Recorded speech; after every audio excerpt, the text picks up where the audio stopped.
हम देश भर और विश्व भर से हमारे साथ जुड़ने वाले लोगों का स्वागत करना चाहते हैं। हम फोर्ट वर्थ क्षेत्र में अपने लोगों का भी अभिवादन करना चाहते हैं। आज शाम यहाँ आने के लिए धन्यवाद। आज रात हम एक बहुत ही महत्वपूर्ण विषय पर अध्ययन करने जा रहे हैं, इसलिए हमें खुशी है कि आप यहाँ हैं। आज रात के लिए हमारी निःशुल्क पेशकश के बारे में सभी को बताना चाहते हैं। एक पुस्तक जिसका शीर्षक है बपतिस्मा। क्या यह वास्तव में आवश्यक है? यह मुफ्त है, आपको बस टेक्स्ट करना है। Por Baptisma 2564 आप पुस्तक का डिजिटल डाउनलोड प्राप्त कर सकेंगे। आप अपनी स्क्रीन पर दिखाई देने वाले क्यूआर कोड को स्कैन कर सकते हैं और यह भी इसे प्राप्त करने का एक और तरीका है। आप इसे पढ़ सकेंगे और निश्चित रूप से आप इसे किसी अन्य व्यक्ति को भी पढ़ने के लिए भेज सकेंगे और उस पुस्तक को पढ़कर आप धन्य हो जाएंगे। एक बार फिर हम उन सभी लोगों को धन्यवाद देना चाहते हैं जो विभिन्न टेलीविजन नेटवर्कों पर हमारे साथ जुड़ रहे हैं और इन बैठकों के प्रसारण में अमेजिंग फैक्ट्स के साथ साझेदारी करना। हम 3ABN और 3ABN लैटिनो पर देखने वालों को विशेष शुभकामनाएं भेजना चाहते हैं। हम गुड न्यूज़ टीवी पर देखने वालों का भी अभिवादन करना चाहते हैं और फिर अमेजिंग फैक्ट्स टेलीविजन पर अमेजिंग फैक्ट्स लैटिनो भी, और हम EF रेडियो पर लाइव प्रसारण कर रहे हैं। तो आपके जो दोस्त बाहर हैं और जो यहाँ हैं, अगर आपने AF रेडियो के बारे में नहीं सुना है, ये एक बेहतरीन ऐप है जिसे आसानी से डाउनलोड किया जा सकता है। आप बस ऐप स्टोर पर AF रेडियो देखें। आप इसे डाउनलोड करें और 24 घंटे का शानदार अनुभव पाएं। प्रेरणादायक संगीत और उपदेश और अध्ययन और भक्ति। AF रेडियो पर सब कुछ मुफ्त। तो इसे ज़रूर देखें और आपको बहुत मज़ा आएगा। इसके अलावा मैं यह भी बताना चाहता हूं कि हम इन कार्यक्रमों का विभिन्न भाषाओं में अनुवाद कर रहे हैं। हम 15 भाषाओं का लाइव अनुवाद कर रहे हैं। यदि आप विभिन्न भाषाओं के बारे में अधिक जानना चाहते हैं, आपकी स्क्रीन पर एक QR कोड है। आप बस QR कोड स्कैन कर सकते हैं या वेबसाइट पर जा सकते हैं।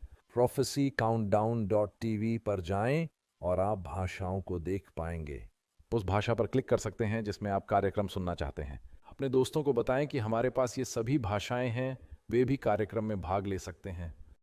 और फिर जो लोग टेक्सास में फोर्ट वर्थ और डलास क्षेत्र में देख रहे हैं, उनके लिए भी हम आपको prophecycountdownevent.org वेबसाइट पर एक नज़र डालने के लिए प्रोत्साहित करना चाहते हैं। prophecycountdownevent.org। हमारे पास इस क्षेत्र में कई होस्ट साइटें हैं। हमें आपसे मिलकर खुशी होगी। कृपया वेबसाइट पर जाइए, बस अपना जिप कोड डालें, आप पा सकेंगे। अपने नज़दीक एक साइट खोजें और बस एक बैठक में आएँ, वहाँ के लोगों से मिलें, आप धन्य हो जाएंगे। हमारे पास भी पाठ हैं और मुझे आशा है कि आप उनका अनुसरण कर रहे होंगे रात दर रात। आज रात हम पाठ संख्या 6 पर हैं और इसका शीर्षक है जॉर्डन से एक आवाज़। पाठ की एक प्रति डाउनलोड कर सकते हैं ताकि आप हमारे साथ फिर से अध्ययन कर सकें वेबसाइट prophecycountdown.tv पर। खैर दोस्तों, हमारे पास एक थीम गीत है जो हमें पसंद है, रात रात भर गाना। और यदि आप यहाँ आ रहे हैं तो आप शब्दों को जानते हैं, आप जानते हैं कि यह कैसे काम करता है। आइए खड़े हों और साथ मिलकर अपना थीम गीत गाएं। सुंदर सुंदर, चलो साथ गाएं।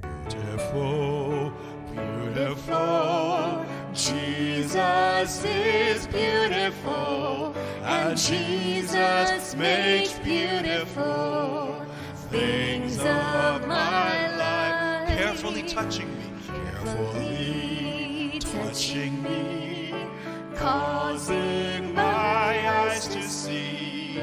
Jesus makes beautiful things of my life. Turn your eyes upon Jesus. Let's sing. Turn your eyes upon Jesus. Look full. Look full in His wonderful face, and the things of earth and the things of earth will grow strangely dim in the light of His glory and grace. Amen. जब तक पादरी ओसवाल्डो हमारी आरंभिक प्रार्थना प्रस्तुत करते हैं, कृपया खड़े रहें। आइए ईश्वर से जुड़ें। स्वर्ग में पिता, इस खूबसूरत शाम में आपकी उपस्थिति के लिए धन्यवाद। हम पुनः आपसे आपके सुखद स्वागत एवं मार्गदर्शन की प्रार्थना करते हैं। हम केवल जानकारी जानने में ही रुचि नहीं रखते, हम सिर्फ जिज्ञासा नहीं रखते, हम आपके प्रति अपनी इच्छा को समझना चाहेंगे।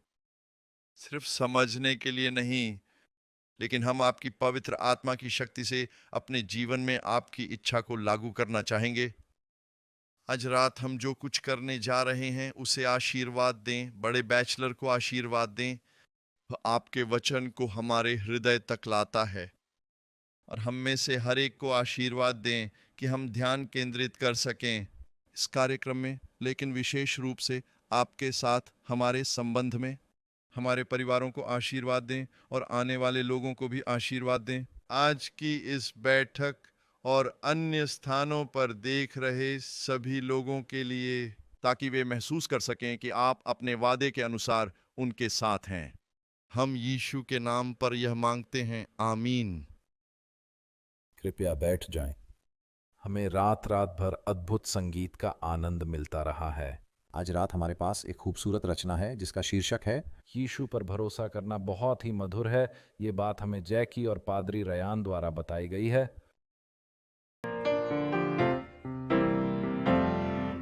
Oh, 'tis so sweet to trust in Jesus, just to take him at his word, just to rest upon his promise, just to know thus saith the Lord. Jesus, Jesus, how I trust him, how I proved him more and more. Jesus, Jesus, precious Jesus, oh, for grace to trust him more. Oh, how sweet to trust in Jesus, just to trust his cleansing blood, just in simple faith to plunge me 'neath the healing cleansing flood. Jesus, Jesus, how I trust him, how I prove him more and more. Jesus, Jesus, precious Jesus, oh, for grace to trust him more. I'm so glad I've learned to trust thee, precious Jesus, Savior, friend, and I know that thou art with me, will be with me to the end. Oh, Jesus, Jesus, how I trust him, how I prove him more and more. Jesus, Jesus, precious Jesus, oh, for grace to trust him more. Sing with us. Oh, Jesus, Jesus, how I trust him, how I prove him more and more. Jesus, Jesus, precious Jesus, oh, for grace to trust him more. Oh, for grace to trust him.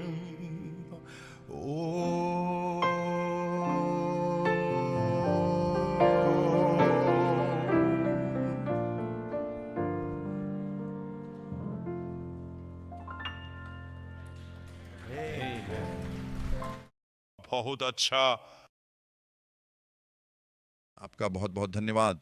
खैर पादरी dog, अब प्रश्न और उत्तर का समय है। तो अब जानते हैं कि ये कैसे काम करता है। अगर आप आ रहे हैं और आप में से जो लोग देख रहे हैं, हम स्क्रीन पर एक QR कोड लगा देंगे। यदि आपके पास बाइबल से संबंधित कोई प्रश्न है तो बस उस QR कोड को स्कैन करें आप अपना प्रश्न टाइप कर सकेंगे। मैं उन सभी को धन्यवाद देना चाहता हूं जिन्होंने प्रश्न पोस्ट किए हैं। सैकड़ों से अधिक प्रश्न पोस्ट किए गए हैं। हम विभिन्न श्रेणियों से निपटने की कोशिश कर रहे हैं। अतः यदि आपके सटीक शब्दों का उल्लेख प्रश्न में नहीं किया गया है, हम इस विचार को समझने की कोशिश कर रहे हैं। खैर, पादरी डॉग भाषाओं के बारे में बात कर रहे हैं। आप जानते हैं, अलग अलग भाषाएं साझा करना अच्छी बात है। ऊपरी कमरे में शिष्यों पर पवित्र आत्मा उतरी। वे कई भाषाएं बोलते थे। क्या आप कई भाषाएं बोल सकते हैं? खैर, हम जल्द ही इसका पता लगा लेंगे। यह आपकी सोच से कहीं ज्यादा है।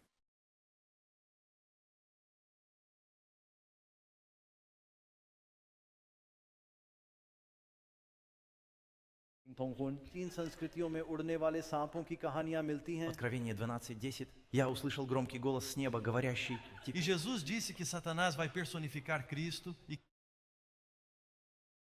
अब मैं थोड़ा स्पेनिश बोलता हूँ। Español, y ya понимаю немножко русский. इसके बारे में बस इतना ही। अब इस नई तकनीक के साथ ये देखना अद्भुत है कि सुसमाचार इतने सारे लोगों तक पहुंच रहा है, विभिन्न भाषा समूहों। मुझे लगता है कि ये 15 में से सिर्फ 6 भाषाएं थीं। इसका सीधा अनुवाद किया गया है, इसलिए हम विभिन्न भाषाओं में सुन रहे अपने मित्रों का भी अभिवादन करना चाहते हैं। पादरी डग, हमारे पास कुछ बेहतरीन सवाल हैं। पहला, पुरानी और नई वाचाओं में क्या अंतर है? पुरानी और नई दोनों वाचाएं एक ही व्यवस्था पर आधारित हैं। वे अलग अलग भाषा में लिखे गए हैं। यिर्मयाह 33 में हमें बताया गया है कि मैं इज़राइल के घराने के साथ एक नई वाचा बांधूंगा, मैं अपनी व्यवस्था उनके हृदय में लिखूंगा। पुरानी वाचा असफल हो गई क्योंकि लोगों ने वही वादा किया जो प्रभु ने कहा था कि हम करेंगे, और यह हमें इब्रानियों में बताता है उनके वादे झूठे थे। पुराना नियम लोगों के झूठे वादों पर आधारित है। नया वाचा परमेश्वर का वादा है। यीशु ने कहा, मैं करूँगा। हम नहीं बल्कि वह करेगा। उसके नियम को हमारे दिलों में डालो। ये वही नियम है। परमेश्वर का नियम कभी नहीं बदलता। आमीन। ये परमेश्वर कहता है कि मैं प्रभु हूँ, मैं नहीं बदलता। ठीक है, अगला प्रश्न। यीशु ने दंड की विभिन्न मात्राओं के बारे में बात की, लेकिन क्या पुरस्कार की भी विभिन्न मात्राएं होती हैं? हाँ, आप तब भी पर्वत पर उपदेश पढ़ सकते हैं। यीशु ने कहा, यदि तुम धार्मिकता के कारण सताए जाते हो तो आनंदित और प्रसन्न हो, खुश हो जाओ, क्योंकि स्वर्ग में तुम्हारा प्रतिफल महान है। इसमें पुरस्कार की अलग अलग मात्रा और दंड की अलग अलग मात्रा होती है। यीशु ने प्रेरितों से कहा, तुम मेरे साथ 12 सिंहासनों पर बैठोगे और इस्राएल के 12 गोत्रों का न्याय करोगे। उनके लिए अलग अलग डिग्री हैं। और मसीह ने कहा, किसी भी मनुष्य ने पिता, माता, बहन, भाई, पति, पत्नी, घर या ज़मीन नहीं छोड़ी है, परंतु इस जीवन में उसे 100 गुना अधिक और आने वाले संसार में अनंत जीवन मिलेगा। इसलिए यदि हमें हमारे कार्यों के अनुसार पुरस्कार मिलता है तो वह अच्छा हो या बुरा, उसकी मात्रा अलग अलग होती है, अच्छे और बुरे कामों के बारे में। आमीन। ठीक है, एक और सवाल है। इज़राइल के राजाओं की इतनी सारी पत्नियां और रखैलें क्यों होती थीं? क्या उन्हें कानून का ज्ञान नहीं था? हाँ, बाइबल में एक आज्ञा है जो कहती है कोई भी व्यक्ति 2 स्वामियों की सेवा नहीं कर सकता। अतः एक से अधिक पत्नी रखने का कोई बहाना नहीं है। तुम्हें पता है उस समय यह एक प्रथा थी। युद्ध में इतने सारे लोग मारे गए। आप यशायाह की पुस्तक के अध्याय 4 पद 1 में पढ़ सकते हैं, और उस दिन 7 स्त्रियां एक पुरुष को पकड़कर कहेंगी, हम अपनी रोटी खाएंगे और अपना वस्त्र पहनेंगे, केवल हम तेरे नाम से पुकारे जाएं कि तू हमारी निंदा दूर कर दे। इससे पता चलता है कि उनके पास कोई सामाजिक सुरक्षा कार्यक्रम नहीं था। यदि किसी महिला ने अपने पति को खो दिया है और उसके पास अपना भरण पोषण करने के लिए कोई संतान नहीं है, बाइबल विधवाओं और अनाथों के बारे में बात करती है। उस समय उनके लिए यह वाकई बहुत कठिन था। इसीलिए मसीहियों को विधवाओं और अनाथों को याद रखने की सलाह दी गई थी। राजा यह सुनिश्चित करना चाहते थे कि उनकी संतानें बनी रहें। उनके पुत्र थे जो उनके वंश को आगे बढ़ाएंगे तथा कई पत्नियां लेंगे। हेनरी अष्टम ने ऐसा करने का प्रयास किया, लेकिन एक साथ कई पत्नियां रखने के बजाय लगातार तलाक देता रहा और उन्हें मारता रहा। लेकिन इसीलिए तो उनकी इतनी सारी पत्नियां थीं, ताकि उनके पास ऐसे उत्तराधिकारी हों जो उनके वंश को आगे बढ़ा सकें। लेकिन यह तो कानून के खिलाफ है। भगवान ने उस समय उनकी अज्ञानता पर आंख मारी थी। ये उनकी योजना नहीं थी।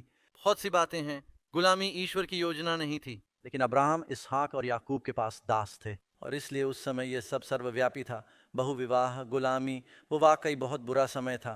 ठीक है, एक और सवाल है। क्या अलग अलग धर्मों के लोग स्वर्ग में होंगे? पूर्ण रूप से हाँ। आप जानते हैं, मेरा मानना है कि सबसे पहले यीशु की कृपा के बिना कोई भी स्वर्ग में नहीं जा सकता। जो भी वहाँ है वह अपने बलिदान के कारण है।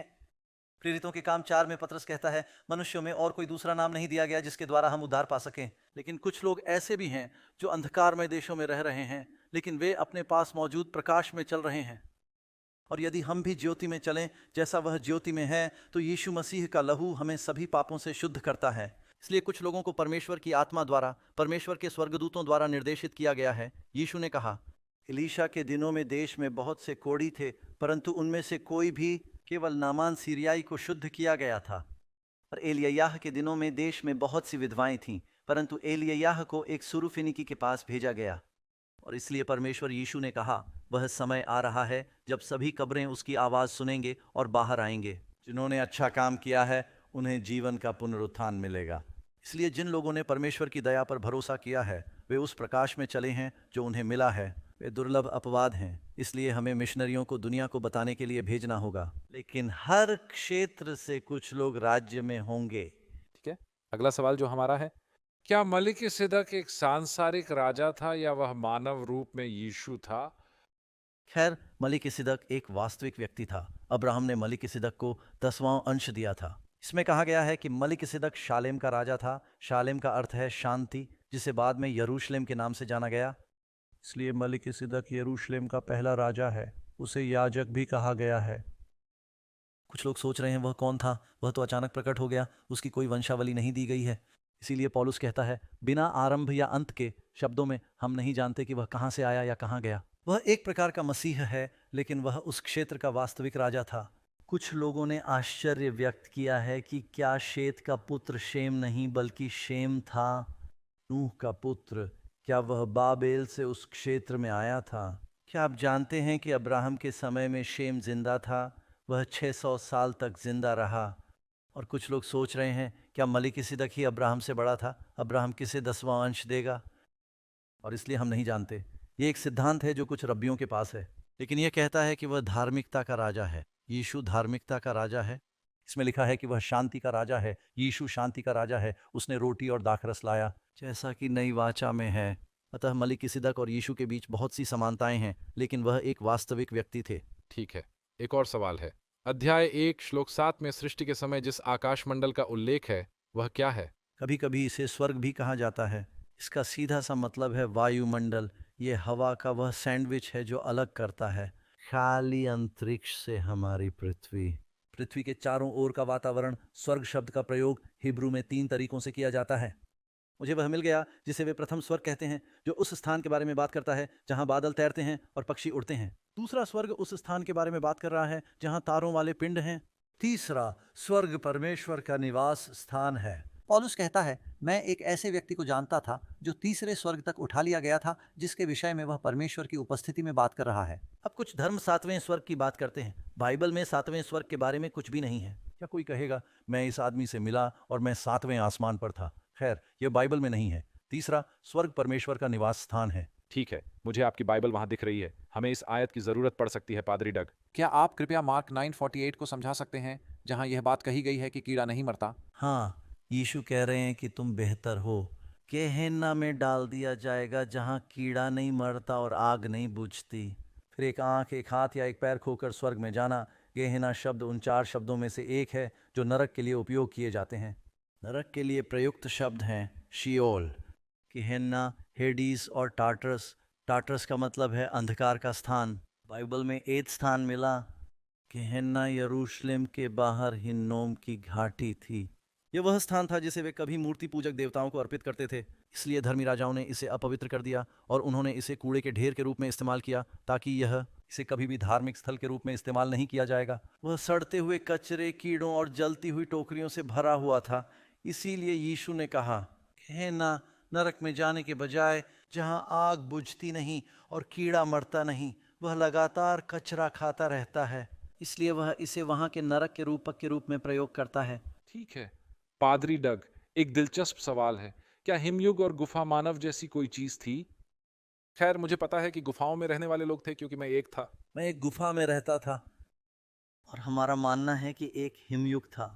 हमारा मानना है कि बाढ़ के बाद दुनिया में बड़े पैमाने पर जलवायु परिवर्तन हुए, और ऐसा प्रतीत होता है कि जीवाश्म रिकॉर्ड भी इसका समर्थन करता है। आप जानते हैं, वे साइबेरिया में इन सभी मेगाफोना मैस्टोडॉन को ढूंढते हैं जो अचानक ही खत्म हो गया लगता था।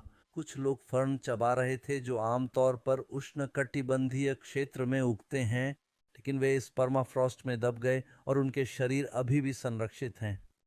और हाँ, मुझे लगता है कि बाढ़ के तुरंत बाद जलवायु में आमूलचूल परिवर्तन आया। नूह और उसका परिवार मेसोपोटामिया चले गए। उस समय मौसम थोड़ा गर्म था, लेकिन कुछ लोग ठंडे क्षेत्रों में चले गए थे और हो सकता है कि वे उस समय अचानक से फंस गए हों। ठीक है, एक और सवाल है, क्या जो व्यक्ति सचमुच यीशु को स्वीकार करता है वह अपना उद्धार खो सकता है? खैर, यह एक महत्वपूर्ण प्रश्न है। जानिए, क्या बचाया गया व्यक्ति खो सकता है? मुझे लगता है कि बाइबल में यह बात स्पष्ट रूप से कही गई है कि हमारा उद्धार एक ऐसी चीज है जिसे हमें प्रभु के साथ पोषित और संरक्षित करना है। लेकिन बाइबल कहती है कि प्रकाशित वाक्य में आपको वह श्लोक याद होगा जहां लिखा है, जब तक आप पश्चाताप नहीं करते मैं तुम्हारा नाम ले लूंगा या मैं तुम्हारा नाम जीवन की पुस्तक से नहीं हटाऊंगा। इसका तात्पर्य यह है कि वह जीवन की पुस्तक से नाम हटा सकता है। प्रकाशित वाक्य 2। बाइबल राजा शाऊल के बारे में बताती है जो पवित्र आत्मा से परिपूर्ण था। बाद में उसने पवित्र आत्मा को दुखी किया और अपनी ही तलवार पर गिर पड़ा। उसने अक्षम्य पाप किया। बिलाम परमेश्वर का एक नबी था, लेकिन लालच के कारण वह बदल गया और अंततः उसकी मृत्यु हो गई लड़ाई में। आप बाइबल में ऐसे कई लोगों के उदाहरण पढ़ सकते हैं। जो पौलुस देमेत्रियुस के बारे में बात करता है जो हमारे साथ चला और फिर वह संसार में वापस चला गया। हमारे पास चुनाव की स्वतंत्रता है। पॉल ने कहा कि हमें अपने आप को जांचने की जरूरत है कि क्या हम विश्वास में हैं। पॉल कहते हैं, मुझे स्वयं की जांच करने की आवश्यकता है, कहीं ऐसा ना हो कि दूसरों को उपदेश देते समय मैं स्वयं को बहिष्कृत कर लूं। इसलिए प्रभु के साथ हमारे रिश्ते को पोषित करने की आवश्यकता है। मसीह ने कहा कि यूहन्ना अध्याय 15 में, मुझ में जो भी दाखलता फल नहीं देती उसे काट कर जला दिया जाएगा। और इसलिए ये वे दाखलताएं हैं जो मसीह में हैं। इसलिए हमें ऐसा होना चाहिए कि जो अंत तक धीरज धरेगा वही बचाया जाएगा। हमें अपने विश्वास पर अडिग रहना होगा। लोगों को यह बताना खतरनाक है कि बस आगे आओ, ये प्रार्थना करो, तुम बच गए हो, और अब तुम कुछ भी करो, तुम खो नहीं सकते। मूलतः इसका अर्थ यह है कि ईश्वर ने आपसे चुनने की स्वतंत्रता छीन ली है। अब आप अपने उद्धार में सुरक्षा पा सकते हैं। गलत मत समझिए, आपको दिन प्रतिदिन जाने की जरूरत नहीं है खोया बचाओ खोया बचाओ।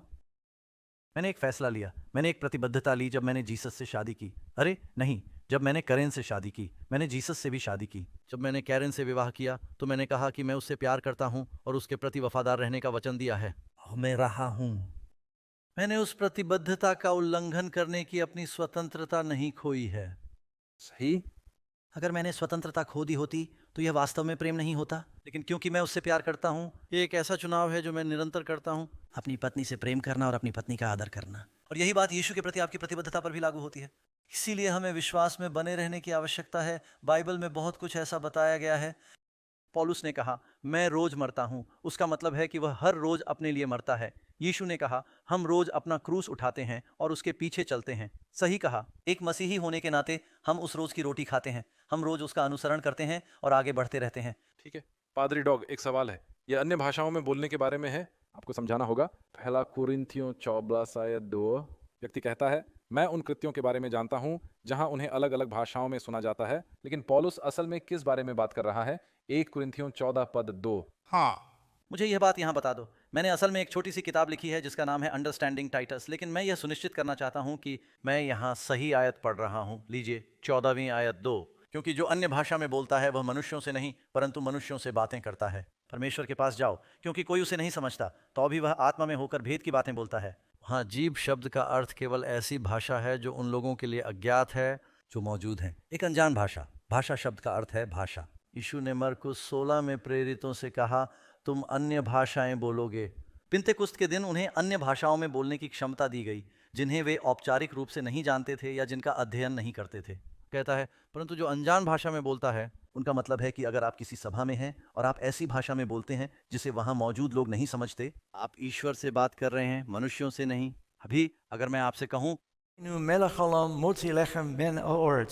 मैं वास्तव में थोड़ी हिब्रू भी बोलता हूं। आप में से अधिकांश लोग यह नहीं समझ पाए कि मैंने सिर्फ रोटी के लिए प्रार्थना की थी। मैं आत्मा में परमेश्वर से बात कर रहा हूँ। वह जानता है कि मैं क्या कह रहा हूँ, लेकिन मेरी बात तुम्हें समझ में नहीं आती।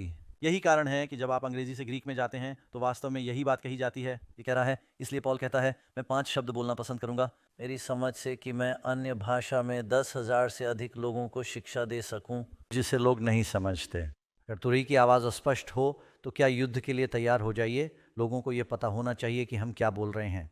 आमीन। ठीक है, शुक्रिया पादरी डॉग। खैर, क्या यह हमारे प्रश्न उत्तर का समय है? पुनः प्रश्न पोस्ट करने में अभी भी देर नहीं हुई है। बस अपनी स्क्रीन पर दिखाई देने वाले QR कोड को स्कैन करें और अपना बाइबल प्रश्न टाइप करें। अब वास्तव में उसी ऐप पर लोगों द्वारा पोस्ट किए गए कुछ अन्य प्रश्नों को पढ़ सकते हैं और हम यथासंभव अधिक से अधिक प्रश्नों के उत्तर देने का प्रयास करेंगे। खैर, इस समय रयान और जैक हमारे लिए एक गाना लेकर आ रहे हैं जिसका शीर्षक है लीड मी लॉर्ड। आमीन।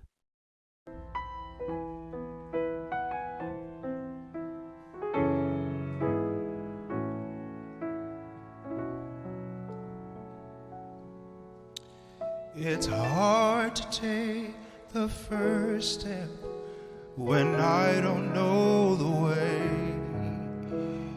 Each turn is so uncertain, Lord. I've learned to walk by faith. But you gave me a promise that you would never leave. You lead me and you guide me. Lord, I do believe. Lead me, Lord, I will follow. Lead me, Lord, I will go. You have called me, I will answer. Lead me, Lord, I will go. Your plan for me is perfect. I never need to fear. For though at times I feel alone, I know that you are near. My heart just longs to follow. I'm willing to obey. Take my hand and lead me. I'll follow all the way. Lead me, Lord, I will follow. Lead me, Lord, I will go. You have called me, I will answer. Lead me, Lord, I will go. Lead me, Lord, I will follow. Lead me, Lord, I will go. You have called me, I will answer. Lead me, Lord, I will go. You have called me, I will answer. Lead me, Lord, I will go.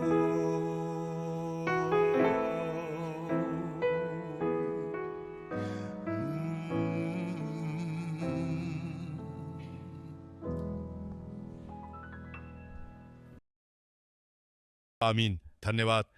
धन्यवाद पादरी Ryan और जैकी।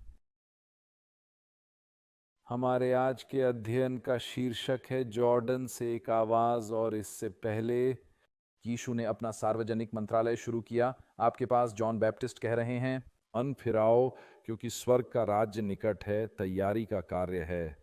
खैर, हम तैयारी के काम के बारे में और अधिक जानने वाले हैं जो होना चाहिए यीशु के दूसरे आगमन से पहले, और यही आज रात के अध्ययन का विषय है।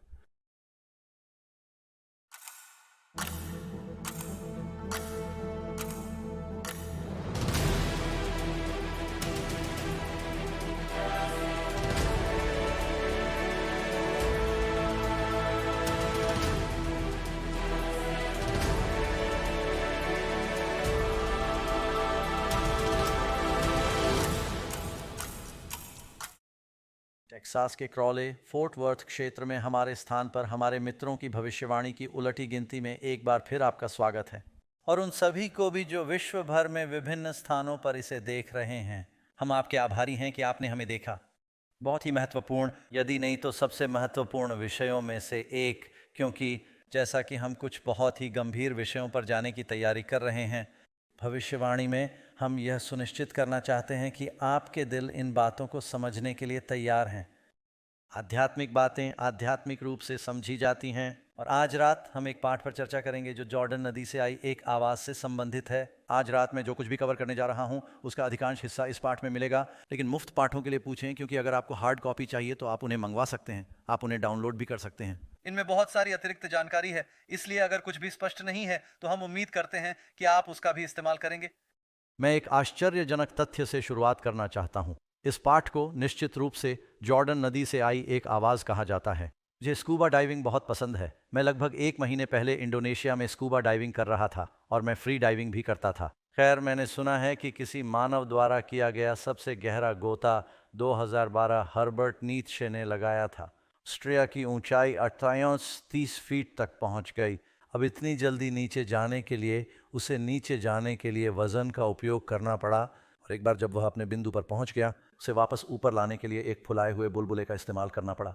घर पर ऐसा करने की कोशिश न करें, ये बहुत खतरनाक तरीका है। कई लोगों ने ऐसा करने की कोशिश की है। अब ये सहायक उपकरणों के साथ सबसे गहरी गोताखोरी है। कुछ लोग तो सिर्फ फ्लिपर्स के साथ भी नीचे गए हैं।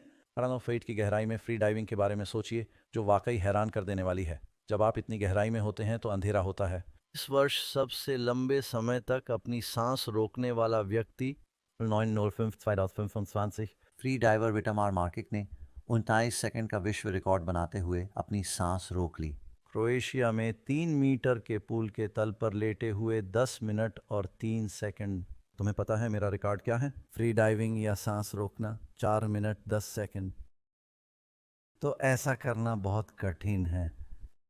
आपको पहले अत्यधिक श्वास लेना पड़ता है, जो खतरनाक हो सकता है क्योंकि आप बेहोश हो सकते हैं। तो आप इसे उथले पानी में, गर्म पानी में करते हैं। आप हिलते नहीं हैं। इस प्रकार आप कोई ऊर्जा व्यय नहीं करते, तथा कोई अन्य व्यक्ति आपके लिए समय निर्धारित कर लेता है। और मुझे नहीं लगता कि मैं अब ऐसा कर सकता हूँ। लेकिन बाइबल हमें बताती है कि दुनिया की सबसे निचली नदी कहाँ है, और बाइबल में इसका कई बार जिक्र किया गया है। जॉर्डन नदी एक अनोखी जगह है क्योंकि यह कई चमत्कारों का स्थान है। ये भौगोलिक दृष्टि से भी दिलचस्प है। बहुत लंबी या चौड़ी नदी नहीं है। आप इसके बारे में पढ़ते हैं और सोचते हैं कि यह एक विशाल नदी है, अमेजन या मिसौरी या मिसिसिपी। लेकिन जॉर्डन के पार एक पत्थर फेंक सकते हैं गर्मियों में। कभी कभी यह स्थिर पूल की एक श्रृंखला की तरह दिखता है। बेशक पहले वहाँ बहुत अधिक पानी हुआ करता था। बाइबल के समय में जब सिंचाई के लिए पानी की निकासी बिल्कुल नहीं होती थी। वादा किए गए देश का केवल 150 मील लंबा है, मीलों लंबा। लेकिन यह नदी इस मायने में अनोखी है कि यह नदी 2 समुद्रों को पानी उपलब्ध कराती है। आमतौर पर एक ही समुद्र होता है जो कई नदियों का पानी अपने साथ ले जाता है। जॉर्डन एक ऐसी नदी है जो 2 समुद्रों को पानी देती है, गैलीली सागर और मृत सागर। आप यह भी तर्क दे सकते हैं कि गैलीली सागर और मृत सागर एक ही झील में हैं। आगे उत्तर की ओर आप जॉर्डन नदी में हुए कुछ चमत्कारों के बारे में पढ़ सकते हैं। बिल्कुल, यहोशू के दिनों में जब इजराइल के लोग यरीहो के पास से होकर गुजरे, तब यहोवा ने यरदन नदी को 2 भागों में बांट दिया। एलियाह के समय में नदी चमत्कारिक ढंग से पुनः 2 भागों में विभाजित हो गई थी। जब उसने और एलीशा ने पानी पार किया, उसने नदी पर अपने वस्त्र से प्रहार किया। यह लबादा आपका बाहरी वस्त्र था। बाइबल में जॉर्डन नदी मृत्यु का प्रतीक है। यदि आप बाइबल में बहुत से भजन पढ़ें, इसमें जॉर्डन के बिलौज के माध्यम से आप मुझे नेतृत्व करते हैं के बारे में बात की गई है। और इसलिए यह तथ्य कि उसने नदी पर अपने वस्त्र से प्रहार किया, और यह मसीह का वस्त्र ही है जो हमारे लिए जॉर्डन नदी को पार करना संभव बनाता है। और फिर जब एलियाह और एलीशा नदी पार कर गए, एलीशा परमेश्वर से एलियाह की आत्मा का दुगुना भाग मांगता है, उसे दे देता है। और वह एलियाह को अग्निमय रथ पर सवार होकर स्वर्ग जाते हुए देखता है। और जब एलियाह स्वर्ग जा रहा था, उसने अपना वस्त्र नीचे फेंक दिया। एलीशा उस वस्त्र को वापस यरदन नदी पर ले जाता है। वह पुनः उस पर प्रहार करता है, और तीसरी बार जॉर्डन नदी चमत्कारिक रूप से 2 भागों में बंट जाती है।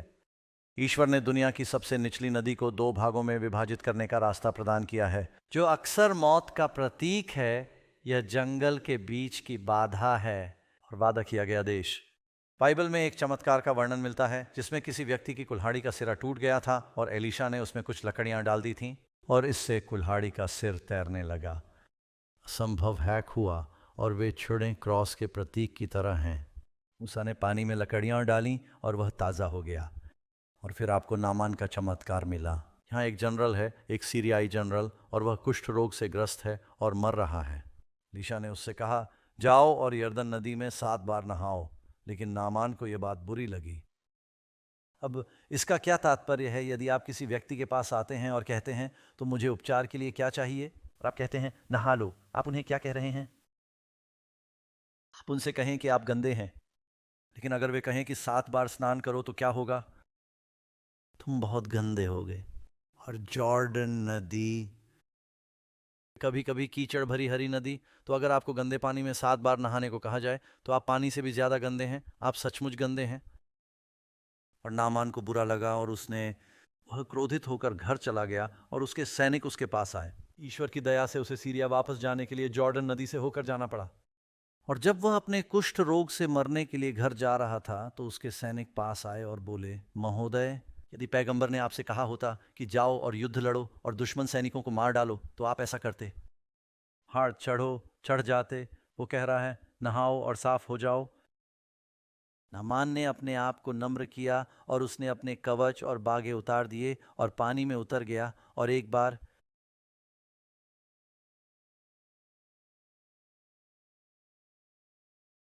और वह पानी से बाहर आया और न केवल उसका कोढ़ दूर हो गया, बाइबल कहती है कि उसका शरीर एक छोटे बच्चे के शरीर की तरह फिर से उसके पास आ गया।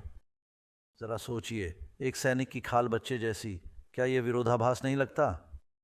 लेकिन यरदन नदी ही वह जगह है जहां यीशु का बपतिस्मा हुआ था। यहीं पर यूहन्ना बपतिस्मा देने वाला बपतिस्मा दे रहा था। और यह पाप के कोढ़ से दफन और शुद्धिकरण है। अब आप सोच रहे होंगे, पादरी डॉग, पता है मैं इस भविष्यवाणी की उलटी गिनती में आया हूं। मैं बाइबल की भविष्यवाणी के बारे में जानना चाहता हूं और मैं आपके मित्रों से कहता हूं कि आप अपना जीवन प्रभु को समर्पित किए बिना इन बातों को नहीं समझ सकते। आप जानते हैं, जॉर्डन नदी पर स्वर्ग से एक आवाज आई जहां परमेश्वर बोला और उसने कहा, यह मेरा प्रिय पुत्र है, उसे सुनो। और कुछ लोगों ने इसे परमेश्वर की आवाज़ समझा और कुछ लोगों ने सोचा कि यह गड़गड़ाहट है। कुछ लोग समझते हैं क्योंकि उनमें परमेश्वर की आत्मा है और वे परमेश्वर के प्रति समर्पित हैं और वे खोज रहे हैं। दुनिया के दूसरे लोगों को ये बस बकवास लगेगा, इसलिए हम यह प्रस्तुतिकरण लोगों को बताते हैं।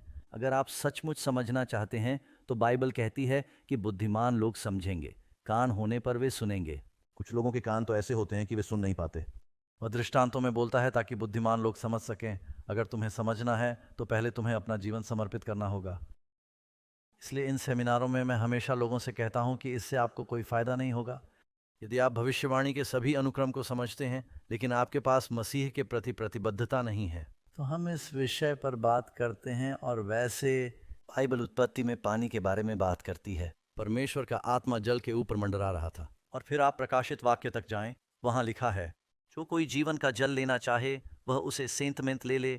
और यीशु ने कुएं के पास बैठी स्त्री से कहा, मैं तुम्हें जल पिला रहा हूँ जिससे तुम्हें फिर कभी प्यास नहीं लगेगी। आपके भीतर आर्टिशियन आपूर्ति के रूप में अच्छी तरह से विकसित होगा। तो हम आत्मा से परिपूर्ण होने की बात कर रहे हैं और इससे हमें समझ मिलती है। तो अब हम अपने प्रश्न पर आते हैं और यह एक भविष्यवाणी का पाठ है। आप समझ गए होंगे कि मैं क्या कहना चाह रहा हूँ। नंबर 1, पहला सवाल। मैंने सवाल जवाब वाला फॉर्मेट इस्तेमाल किया। कुछ लोग अभी भी पहली रात के लिए यहाँ हैं क्योंकि इससे मुझे यह सुनिश्चित करने में मदद मिलती है कि मैं सभी महत्वपूर्ण बिंदुओं को कवर कर सकूं। नए नियम का कौन सा भविष्यवक्ता एलिय्याह की आत्मा और सामर्थ्य में आया? पुराने नियम की अंतिम भविष्यवाणी में अंतिम नबी मलाकी अध्याय 4। देखो, मैं प्रभु के बड़े और भयानक दिन से पहले तुम्हारे पास एलिय्याह को भेजता हूँ। वह लोगों के दिलों को बदल देगा। पिता अपने बच्चों से और बच्चों के दिल अपने पिताओं से कहो, ऐसा न हो कि मैं आकर पृथ्वी को शाप से मार डालूं। फिर वह कौन है जो एलिय्याह की आत्मा और सामर्थ्य में आया? खैर, वास्तव में दुए सुनो। मत्ती 11 पद 13 में यीशु कहते हैं, क्योंकि यूहन्ना अर्थात यूहन्ना बपतिस्मा देने वाले तक सब भविष्यद्वक्ता और व्यवस्था भविष्यवाणी करते रहे। यदि आप इसे स्वीकार करने में सक्षम हैं तो वह एलिय्याह है जो आने वाला था। तो पहली श्रेणी में यूहन्ना बपतिस्मा देने वाला एलियाह के रूप में आया। यह हम कैसे जानते हैं? आरंभ में जब स्वर्गदूत बोला, अपने माता पिता से उसने कहा कि वह एलियाह की आत्मा और शक्ति में आएगा।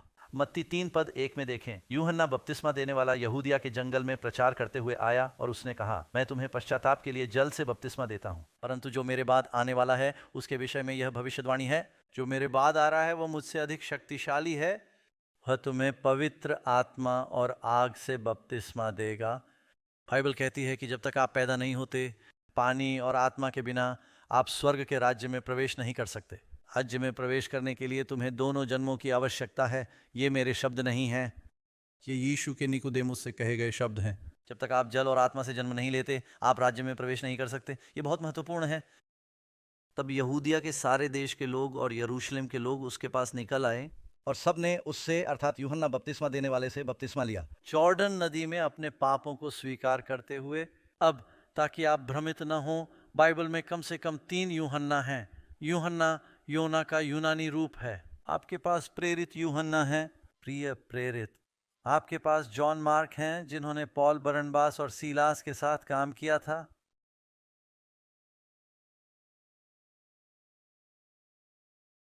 और जब जॉन का जन्म हुआ, स्वर्गदूत ने उसके माता पिता से बात की और भविष्यवाणी की, वह उसके आगे चलेगा। यूहन्ना बपतिस्मा देने वाला मसीहा से पहले जाएगा। एलियाह की आत्मा और सामर्थ्य में। किस लिए? पिताओं का मन बच्चों की ओर और बच्चों का मन धर्मियों की बुद्धि की ओर फिराए। वह कह रहा है कि अवज्ञाकारी लोगों को आज्ञाकारिता की बुद्धि की ओर मोड़ना चाहिए और प्रभु के लिए तैयार लोगों को तैयार करना। ठीक है, हम ये सेमिनार क्यों करते हैं? क्योंकि यीशु आ रहा है। हम प्रभु के लिए एक तैयार लोगों को तैयार करना चाहते हैं। क्या आप आमीन कह सकते हैं? यूहन्ना बपतिस्मा देने वाले ने पुनरुत्थान और पश्चाताप का संदेश दिया, लोगों को यीशु के प्रथम आगमन के लिए तैयार करना। यीशु ने कहा कि एलियाह की एक और आत्मा और शक्ति आएगी। प्रभु के महान और भयानक दिन से पहले दुनिया को दूसरे आगमन के लिए तैयार करना, यह अभी भी भविष्य है ना? अतः यूहन्ना बपतिस्मा देने वाला आत्मा और सामर्थ में आया। एलियाह, यूहन्ना और एलियाह के बीच समानताएं देखिए। यूहन्ना ने कभी शादी नहीं की, एलियाह ने भी कभी शादी नहीं की। वे दोनों अपने निर्भीक और निडर प्रचार के लिए जाने जाते थे। सरल जीवन शैली। मेरा मतलब है, आप जानते हैं, एलिजा को कौवे और विधवाएं खाना खिलाती हैं और वह जीवन यापन करती है, एक नाले के किनारे, एक झाड़ी के नीचे और एक गुफा में शिविर।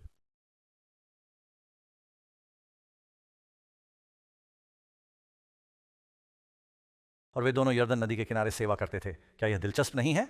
अतः यूहन्ना बपतिस्मा देने वाला एलियाह की आत्मा और सामर्थ में आया, लेकिन यीशु ने कहा, इसे मत चूको। यीशु ने कहा, यदि तुम इसे समझ सकते हो, एलियाह आ गया है और एलियाह आएगा। एलियाह का एक बार फिर आगमन होगा। यूहन्ना बपतिस्मा देने वाला किसी का पुनर्जन्म नहीं था।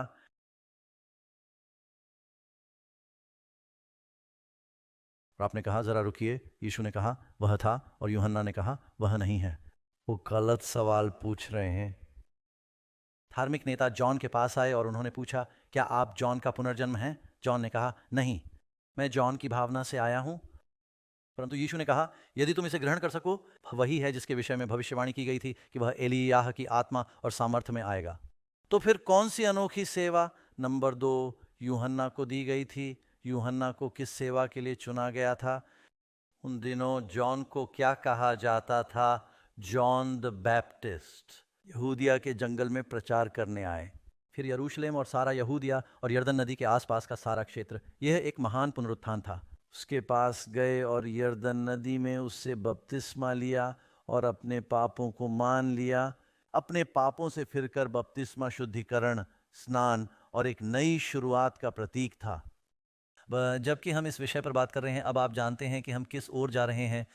मैंने सोचा, अच्छा आइए सड़क पर चलने वाले पुरुषों और महिलाओं के पास जाएं और जानें कि लोगों के मन में क्या विचार हैं। बपतिस्मा का महत्व, क्या आपको यीशु पर विश्वास करना चाहिए, तथा इस विषय में प्रचलित कुछ पारंपरिक ज्ञान क्या है? बपतिस्मा तब होता है जब आप धन्य हो जाते हैं, एक छोटे बच्चे के रूप में प्रभु के पास जाने के लिए। साम्राज्य। तो जब आपने शुरुआत की और जब आप पैदा हुए तो आप अच्छी तरह से हर समय वह आपकी रक्षा कर रहा है, लेकिन मेरे लिए ये उसके करीब होने का एक तरीका है।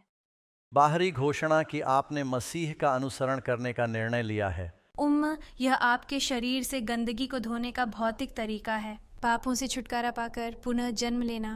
मैं जानता हूँ कि मैं पूर्ण विसर्जन बपतिस्मा जैसा था। कुछ लोगों के सिर पर सिर्फ पानी छिड़का जाता है। यह आपके पुराने जीवन को समाप्त करने और एक नया जीवन शुरू करने जैसा है। मेरे लिए बपतिस्मा का मतलब है अपने पापों को धोने का एक भौतिक तरीका है। मेरे लिए बपतिस्मा का अर्थ है पानीदार अंगूर में प्रवेश करना। मेरे लिए बपतिस्मा का मतलब एक नई शुरुआत है। मैं सीधे तौर पर यह नहीं कह सकता कि यह एकमात्र रास्ता है, लेकिन यह एक रास्ता है। यीशु पर विश्वास करने से आप हमेशा बचेंगे। जी हाँ। हाँ, मुझे ऐसा विश्वास है। हाँ, मैं यह नहीं कहूँगा कि यीशु ही उद्धार पाने का अंतिम उपाय है। तब जब तक यह उन्हें आगे बढ़ाता है और खुश रखता है, तब तक हाँ।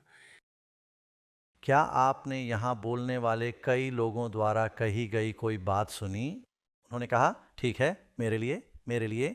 अब मेरे लिए ऐसा है जैसे आपको अपना सत्य मिल गया है और मुझे अपना सत्य मिल गया है और हर किसी को अपना सत्य मिल गया है। आपका सत्य आपके लिए सत्य है और मेरा सत्य मेरे लिए सत्य है। जैसे कि क्या कोई पूर्ण सत्य है और हम सत्य के लिए कहाँ जाएं? क्या आप हवाई जहाज में चढ़ना चाहेंगे और पायलट आपसे कहे, खैर आप जानते हैं, आज मैं कुछ नया करने की कोशिश करना चाहता हूँ। मुझे पूरा यकीन है कि यह पनडुब्बी की तरह भी काम कर सकता है। मैं इस पर विश्वास करता हूँ, मैं ईमानदार हूँ। आप बहुत घबरा जाएंगे क्योंकि वायुगतिकी के कुछ ऐसे नियम हैं जिनका आप उल्लंघन नहीं कर सकते। और जीवन में नियम है और बाइबल में सत्य के नियम हैं। और बहुत से लोग किसी और को ठेस पहुंचाने से डरते हैं। खैर, मुझे लगता है कि यह इस तरह है और मुझे लगता है कि यह उस तरह है। भगवान क्या सोचते हैं इस विषय में? सच्चाई क्या है, हम पता लगाएंगे। ठीक है, आइए देखें कि बाइबल क्या कहती है। 3 बपतिस्मा किस जरूरी बाइबल सच्चाई का प्रतीक है? बाइबल कहती है, प्रेरितों के काम 22 पद 16। उठो और बपतिस्मा लो और अपने पापों को धो डालो प्रभु का नाम पुकारते हुए। यह पाप को धोने और प्रभु के नाम पर भरोसा करने या पुकारने का प्रतीक है। और आप बाइबल में ऐसा कई बार घटित होते हुए देखते हैं। अब मैं आपको बपतिस्मा के बारे में शुरुआत में ही बता दूंगा। एक ईसाई के लिए यह उतना ही महत्वपूर्ण है जितना कि शादी के लिए।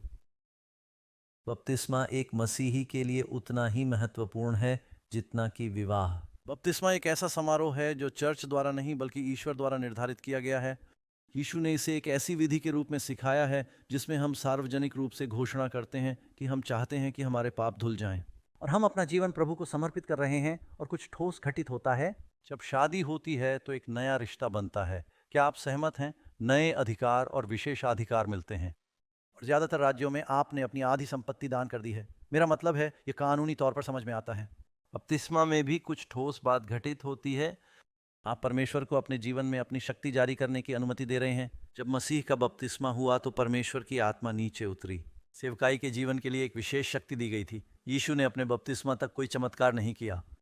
क्या यह सही नहीं है? उनकी सेवकाई उनके बपतिस्मा के समय से ही शुरू हो गई थी। अतः यह पाप के धुल जाने का प्रतिनिधित्व करता है। सुसमाचार की कहानियां बपतिस्मा से शुरू और खत्म होती हैं।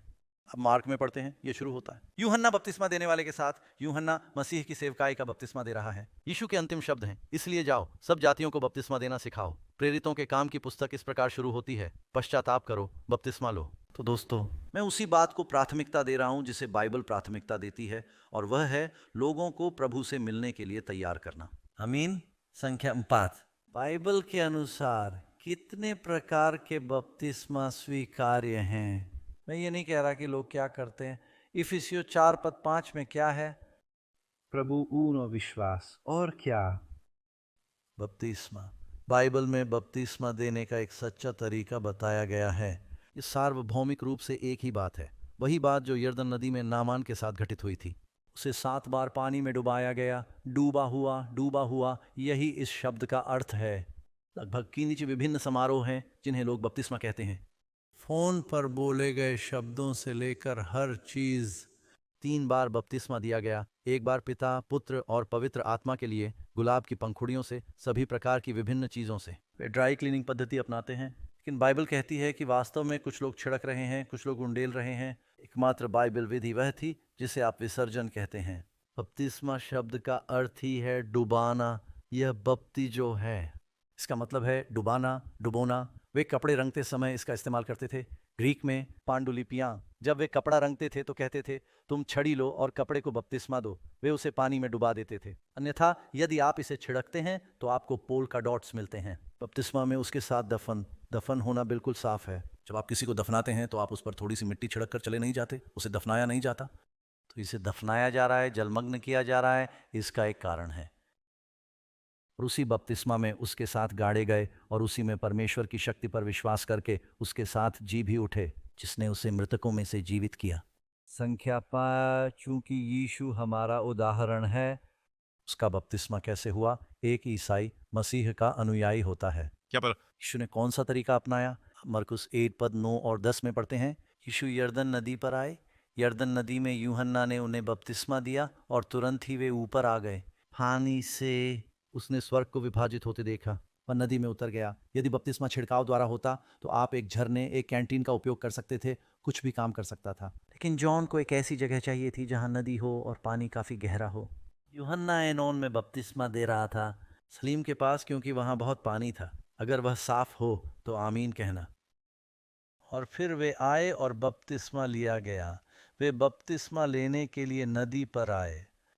अब मान लिया जाए तो यदि आप कहें तो यह थोड़ा अधिक असुविधाजनक होगा। मैं बपतिस्मा लेना चाहता हूं ताकि डूब जाऊं, बजाय इसके कि कोई आप पर बस थोड़ा सा पवित्र जल छिड़क दे या ऐसा ही कुछ। लेकिन मेरा मानना है कि हमें परमेश्वर जो कहता है उसे उसी तरह करना चाहिए जिस तरह परमेश्वर कहता है। उदाहरण के लिए यीशु ने हमें न केवल बपतिस्मा दिया बल्कि कुछ पवित्र संस्कार भी दिए। आज बपतिस्मा है, प्रभु भोज सेवा या प्रभु भोज दूसरा है। और उसने कहा कि यह अखमीरी रोटी और अखमीरी अंगूर का रस होगा और वे यीशु के शरीर और लहू का प्रतिनिधित्व करते हैं, हम सब एक साथ। लेकिन मैंने एक पादरी के बारे में सुना जिसने कहा, जाहिर है ये प्रतीक हैं। तो अगले सप्ताह हमारे चर्च में प्रभु भोज के लिए हम हैमबर्गर और कोका कोला लेंगे। अब मैं आपके बारे में नहीं जानता, लेकिन मुझे लगा कि ये थोड़ा अपवित्र था। आप ले रहे हैं, ये एक प्रतीक है, लेकिन आप प्रतीक और यह अपना महत्व खो रहा है। इसलिए जब परमेश्वर हमें एक प्रतीक देता है और वह कहता है इस समारोह को इस प्रकार करो, हमें परमेश्वर की आज्ञाओं और यीशु के उदाहरण को बदलने के बारे में बहुत सावधान रहना होगा। ये बातें मायने रखती हैं और यह महत्वपूर्ण है। मसीहियों को मसीह के उदाहरण का अनुसरण करना चाहिए। उन्होंने हमें एक उदाहरण दिया है कि हमें भी उनके जैसे चलना चाहिए। और उसने कहा, मसीह का बपतिस्मा इसलिए हुआ कि सब धार्मिकता पूरी हो। तो क्या यीशु का बपतिस्मा उसके पाप के लिए हुआ था? मसीह ने कोई पाप नहीं किया। बाइबल कहती है कि एक बात के लिए उसे हमारे उदाहरण के रूप में बपतिस्मा दिया गया था। और मेरा मानना है कि यीशु ने उन लोगों के लिए बपतिस्मा लिया था जिन्हें बपतिस्मा नहीं दिया जा सकता था।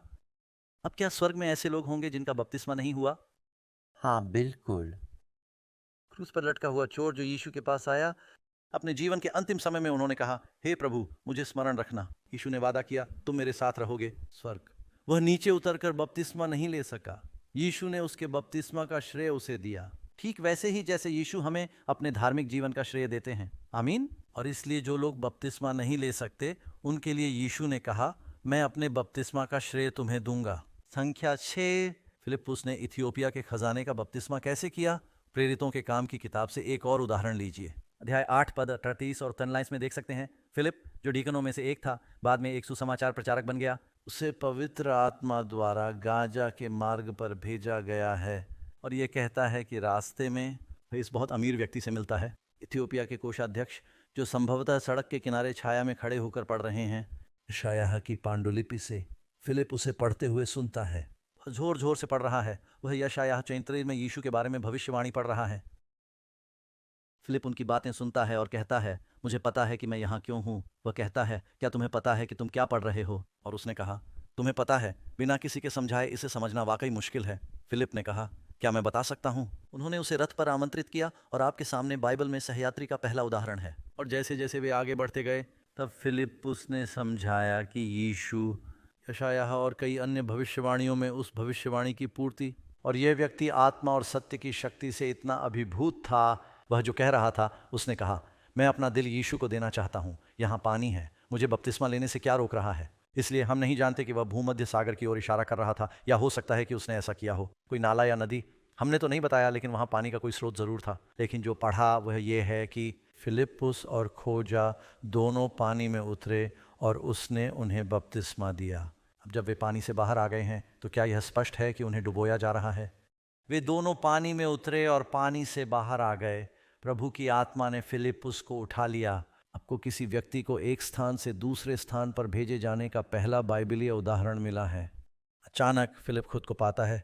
फिलिप उसे रेगिस्तान तक ले जाता है उस एक आदमी को बपतिस्मा देने के लिए, और फिर उसे कैसरिया में स्थानांतरित कर दिया गया। फिर वह आदमी सुसमाचार को इथियोपिया ले गया। हमारा मानना है कि जो नपुंसक वहां गए थे वे ही ईसाई धर्म के स्रोत थे जो इथियोपिया तक पहुंचे अपने विश्वास के माध्यम से। यह एक अद्भुत कहानी थी। संख्या 7, बपतिस्मा किन अन्य सच्चाइयों का प्रतीक है? इसलिए बपतिस्मा के द्वारा हम उसके साथ दफनाए गए मृत्यु में, कि जैसे मसीह पिता की महिमा के द्वारा मरे हुओं में से जिलाया गया, उसी तरह हमें भी नए जीवन की राह पर चलना चाहिए। तो क्या बपतिस्मे के बाद जिंदगी में बदलाव आना चाहिए? अब कुछ लोग कहते हैं, ठीक है पादरी डॉग, आप जानते हैं, मुझे लगता है कि अगर आप मुझे बपतिस्मा दे सकते हैं, शराब पीना बंद कर सकते हैं। और लोगों ने मुझसे कहा है कि आप मुझे बपतिस्मा दे दीजिए, मैं धूम्रपान छोड़ सकता हूं। देवियों, अगर कोई आदमी आपके पास आकर कहे तो आप क्या सोचेंगी? तुम्हें पता है, मुझे लगता है कि अगर हम शादी कर लें तो मैं दूसरी लड़कियों के साथ डेटिंग करना बंद कर सकता हूं। क्या उस प्रस्ताव में कुछ गलत होगा? हाँ, जब आप बपतिस्मा ले रहे हो तो आप शैतान के साथ डेटिंग नहीं करना चाहेंगे। पॉल जॉन दी बैप्टिस्ट ने कहा, पश्चाताप के योग्य फल लाओ। बपतिस्मा लेने से पहले उसने उन्हें कुछ विशेष बातें बताईं जिन्हें करने के लिए वह चाहता था कि वे पश्चाताप करें और त्याग दें। पश्चाताप का अर्थ है पाप के लिए दुख और पाप से दूर हो जाना। वो जब आप कहते हैं, मैं पाप के उस जीवन से मुंह मोड़ने और एक रास्ते पर चलने के लिए तैयार हूँ, जीवन की नवीनता, मैं अपना जीवन यीशु को समर्पित करना चाहता हूँ। अब इसका मतलब यह नहीं है कि आप पाप रहित हो जाएंगे, इसका मतलब यह नहीं है कि आप कभी गलती नहीं करेंगे। आप में से कितने लोगों ने विवाह के बाद अपने जीवन साथी के बारे में कुछ ऐसी बातें सीखी जो आप पहले नहीं जानते थे? सही कहा ना? तो आपको बपतिस्मा लेने से पहले बाइबल के बारे में सब कुछ जानने तक इंतजार करना होगा, लेकिन आपको प्रभु से प्रेम करने, प्रभु का अनुसरण करने और उनके वचन पर चलने की प्रतिबद्धता रखनी होगी। आमीन। और इसकी तुलना दफनाने से की जाती है। मृत्यु एक दफनाहट है और पुनरुत्थान एक नया जीवन है, क्योंकि यदि हम उसकी मृत्यु की समानता में एक साथ जुड़ गए हैं, निश्चय हम भी उसके पुनरुत्थान की समानता में होंगे। तो यह ऐसा है जैसे आपका यीशु किसी चमत्कार के द्वारा मृतकों में से जीवित हो गया हो। जब आप बपतिस्मा लेते हैं तो एक चमत्कार घटित होता है। परमेश्वर आपको एक नया जीवन जीने के लिए भी सशक्त बनाता है। वह आपको आत्मा देता है। पिन्तेकुस्त के दिन पवित्र आत्मा उतरा और जब उन्होंने पूछा, हे भाइयों, हम क्या करें? प्रेरितों के काम अध्याय 2 में उन्होंने कहा, पश्चाताप करो और पापों की क्षमा के लिए तुम में से हर एक बपतिस्मा ले और आपको उपहार मिलेगा। पवित्र आत्मा की ओर से आपको और आपकी संतानों को तथा उन सभी को जिन्हें प्रभु परमेश्वर बुलाएगा प्रतिज्ञाएं दी गई हैं। क्या यह वादा है कि परमेश्वर हमें अपनी आत्मा देगा? आप मसीही आत्मा के बिना मसीही जीवन नहीं जी सकते। आपको अपने पापमय जीवन से मुड़ने और अपने जीवन को प्रभु को समर्पित करने की प्रतिबद्धता चुननी होगी, और वह आपको एक खास तरीके से सशक्त बनाता है। लेकिन पहले आपको यह प्रतिबद्धता करनी होगी। हम एकजुट हो गए हैं। मुझे लगता है कि मैंने ये पढ़ा है 1। तो बपतिस्मा की एक और तुलना, मैंने आपको बताया था कि मैं 4 मिनट 10 सेकंड तक अपनी सांस रोक सकता हूं। दरअसल एक बार मैंने 9 महीने तक अपनी सांस रोक रखी थी। मेरी माँ ने मुझे मेरे जन्म से पहले ही यह बता दिया था। और फिर मैं बाहर आया और मैंने पहली सांस ली। इसलिए जब बच्चा पैदा होता है, अब जानते हैं कभी कभी प्रसव कक्ष में थोड़ा तनाव होता है। बच्चे को इधर उधर घुमा रहा है। पुराने ज़माने में वे उसे पैरों से पकड़ते थे और उसकी पीठ पर थपथपाते थे और वह चीखता था और सब खुशियाँ मनाते थे क्योंकि बच्चा रो रहा है। खैर, कभी कभी बपतिस्मा के साथ आंसू भी जुड़े होते हैं, लेकिन वे खुशी के आंसू होते हैं क्योंकि यह नए जीवन का संकेत है। मरियम कब्र के बाहर रो रही थी और यीशु ने कहा, मैं जीवित हूं, और यह खुशी में बदल गया। रोना तो कुछ देर तक सहना पड़ता है, लेकिन सुबह खुशी आती है। आमीन। और इसलिए आप जानते हैं, यदि आप दुखी हैं और आप अपने पाप का पश्चाताप कर रहे हैं तो यह उचित है और पाप से मुड़ना चाहिए। और अगर हमें जिंदगी की नई राह पर चलना है तो हमें दुनिया के कूड़े कचरे से दूर होना होगा। मैं आपको एक छोटी सी कहानी सुनाता हूं।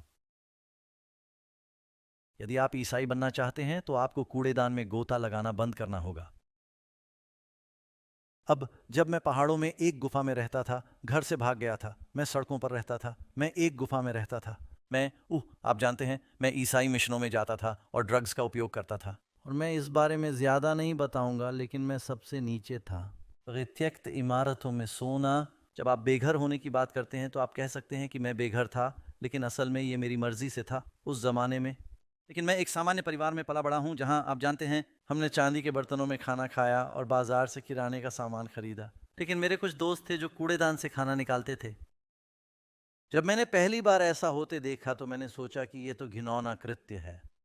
मैं उन गली के लोगों के साथ घूम रहा था जो कह रहे थे, अरे डग पीछे आओ, हम तुम्हें दिखाएंगे कि तुम्हें कुछ बढ़िया चीजें कहाँ मिल सकती हैं। और मैंने उन्हें इस चिपचिपे कूड़ेदान के किनारे पर चढ़ते देखा। अब वे पहले से ज्यादा सुरक्षित हैं, लेकिन वे इस चिपचिपे कचरे के डिब्बे के किनारे पर चढ़ रहे हैं और वे वहां खोद रहे हैं और वे प्राप्त कर रहे हैं खाना बाहर।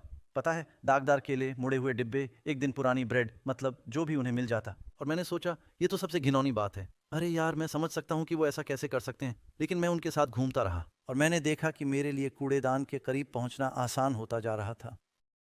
और फिर मैंने सलाहकार की हैसियत से इस पर नज़र रखना शुरू कर दिया।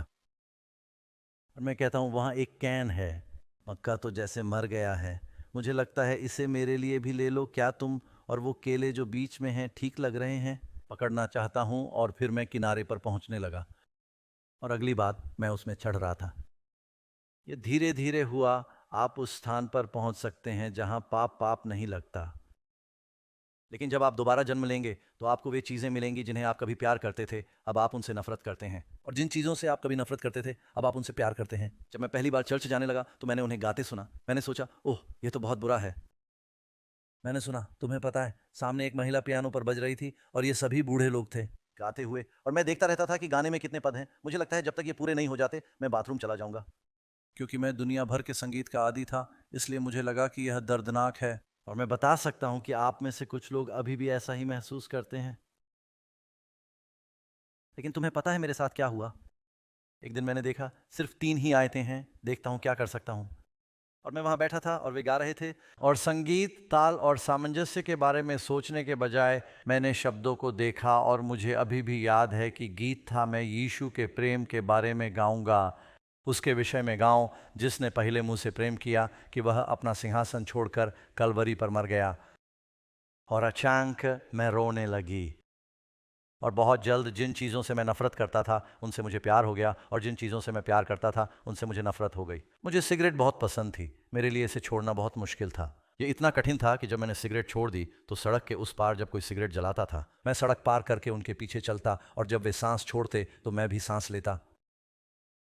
लेकिन भगवान की कृपा है कि मैंने 45 साल पहले सिगरेट छोड़ने के बाद कभी सिगरेट नहीं पी। वो तुम्हें बदल देता है और यह एक नया जन्म है। पौलुस कहता है, पुरानी बातें बीत चुकी हैं, सब कुछ नया हो गया है। तुम में से कितनों को पछतावा है? अपना हाथ मत उठाओ। आपने कुछ ऐसे काम किए हैं, कुछ ऐसी बातें कही हैं जिन्हें आप भूलना चाहते हैं। जब भी आप इसके बारे में सोचते हैं तो आप सिहर उठते हैं। क्या आप नहीं चाहते कि आप फिर से आरंभ की भूमि पर जा सकें? या फिर आप एक अन्य व्यक्ति के रूप में पुनः जन्म ले सकते हैं और वही सब जान सकते हैं जो आप अभी जानते हैं, इसलिए आप वही गलतियां दोहरा सकते हैं। बपतिस्मा आपके लिए एक नया व्यक्ति बनने का अवसर है। मैं कभी भी आपके सामने खड़े होकर यीशु और ईसाई जीवन के बारे में बात नहीं कर पाता। अगर मैं अब भी अपने पुराने जीवन से परेशान होता, मुझे शर्म आती। लेकिन अब मैं वो इंसान नहीं रहा, मैं एक नया व्यक्ति हूँ, और इसलिए मैं ईश्वर की दया में विश्वास करता हूँ। बपतिस्मा एक ऐसा तरीका है जिससे आप अध्यायों में बदलाव से गुजरते हैं। दरअसल अब यह एक बिल्कुल अलग किताब है, आपका नाम जीवन की पुस्तक में है। बपतिस्मा कितना महत्वपूर्ण है? यीशु ने कहा, जब तक मैं जल और आत्मा से जन्म न लूं, मैं स्वर्ग के राज्य में प्रवेश नहीं कर सकता। उन लोगों का क्या जो बपतिस्मा नहीं ले सकते? खैर, भगवान आपको इसका श्रेय देंगे। मैं अस्पताल जाता हूँ, कभी कभी ऐसा होता है कि कोई व्यक्ति बपतिस्मा नहीं ले पाता क्योंकि वह मृत्युशैया पर है, और मैं उसके साथ प्रार्थना करूंगा और उसे मसीह के पास ले जाऊंगा। लेकिन आप जानते हैं यह असंभव है। यीशु उन्हें अपने बपतिस्मा का श्रेय देंगे, इससे उनके काम में कोई बाधा नहीं आएगी। लेकिन जब कोई व्यक्ति ऐसा हो सकता है और वह ऐसा नहीं होना चाहता क्योंकि उन्हें लगता है कि यह असुविधाजनक है, या वे, आप जानते हैं, मसीह के लिए सार्वजनिक गवाह नहीं बनना चाहते हैं, यह अवज्ञा है। सुनिए मरकुस 16 में यीशु ने क्या कहा, जो विश्वास करेगा और बपतिस्मा लेगा वह उद्धार पाएगा। अगर यह स्पष्ट है तो आमीन। अब इसे यीशु से पूछिए। ये बात उसने कही थी, मैंने नहीं। जो विश्वास नहीं करेगा वह दोषी ठहराया जाएगा। सबसे महत्वपूर्ण बात है विश्वास। बपतिस्मा से किस धन्य समारोह की तुलना की जा सकती है? मैंने आपको पहले ही इसका संकेत दे दिया है।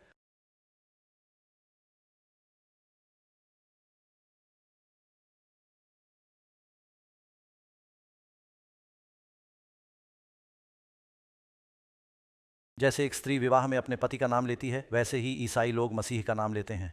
और जब तुम कहते हो कि मैं ईसाई बनूंगा, तो उसका नाम व्यर्थ में मत लो। तो फिर आप उसके लिए गवाह बनना चाहते हैं। आमीन।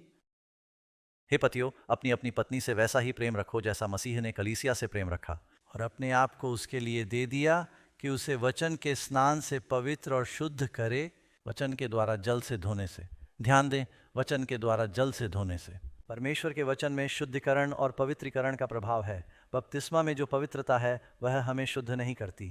थोड़ी देर में आप बपतिस्मा का एक उदाहरण देखेंगे, लेकिन पानी तो पानी है। लेकिन आज्ञाकारिता और समारोह और विश्वास परिवर्तनकारी है। क्रमांक 10, स्वर्ग जाने से ठीक पहले यीशु ने अपने लोगों को क्या आज्ञा दी? उसने कहा, इसलिए तुम जाकर सब जातियों के लोगों को चेला बनाओ और उन्हें बपतिस्मा दो।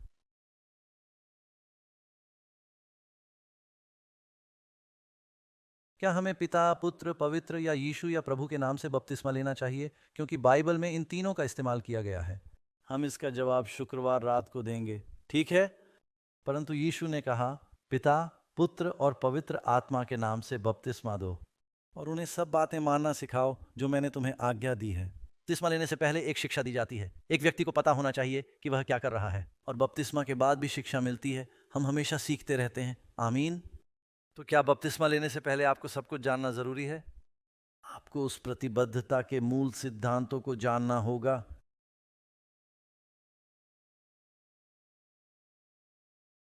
और वे वेगास में जागते हैं और अपने बगल में बिस्तर पर लेटे व्यक्ति को देखते हैं और पूछते हैं, आप कौन हैं? और ये विवाह बहुत अच्छे से नहीं चलते।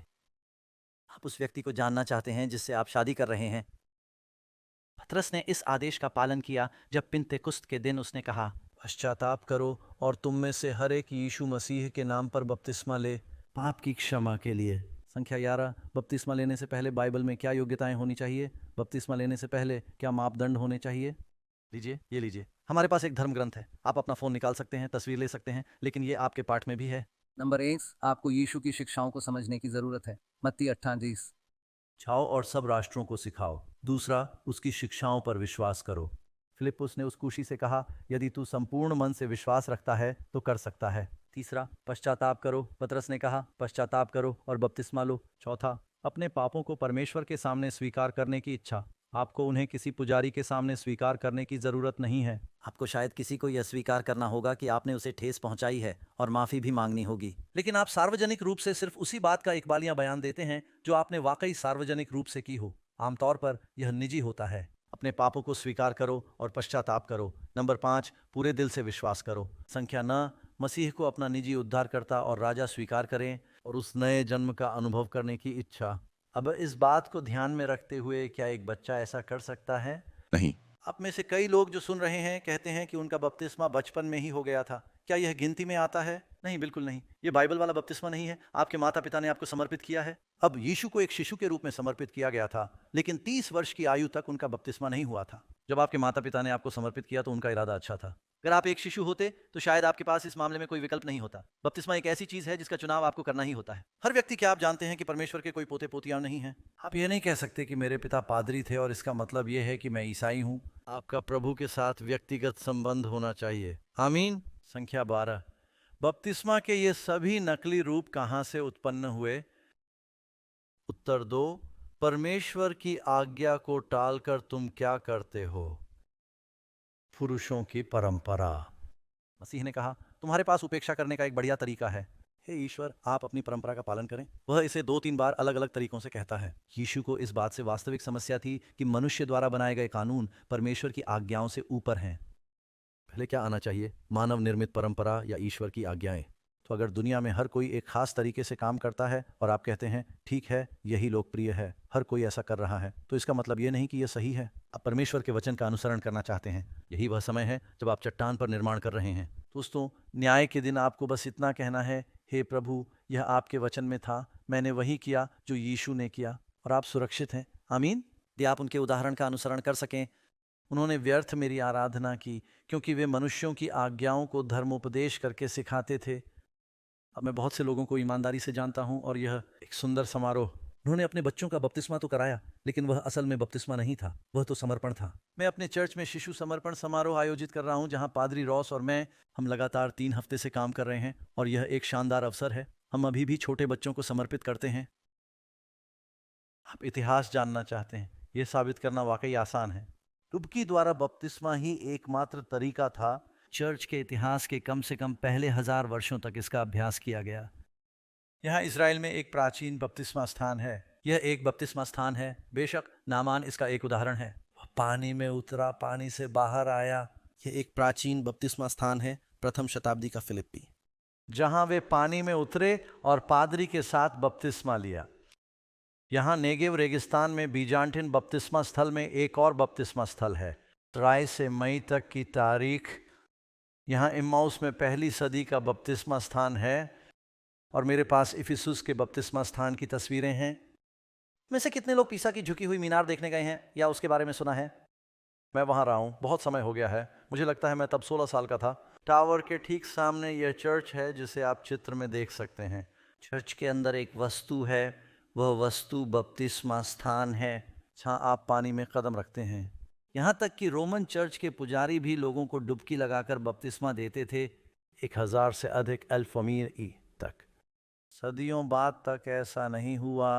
थियोसोरियलस ईस्वी में रवेना की परिषद में यह निर्णय लिया गया कि छिड़कना और डालना आधिकारिक तौर पर समान रूप से स्वीकार किया गया था, विसर्जन के रूप में। धीरे धीरे लोग परमेश्वर की आज्ञाओं को बदलने लगे और मनुष्यों की परंपराओं का पालन करने लगे। लेकिन मुझे नहीं लगता कि हमें मूर्ख बनना चाहिए। परमेश्वर का वचन क्या कहता है? हम मृत्यु, दफनाने, स्नान, विवाह आदि के प्रतीकात्मक अर्थों में कुछ भूल रहे हैं।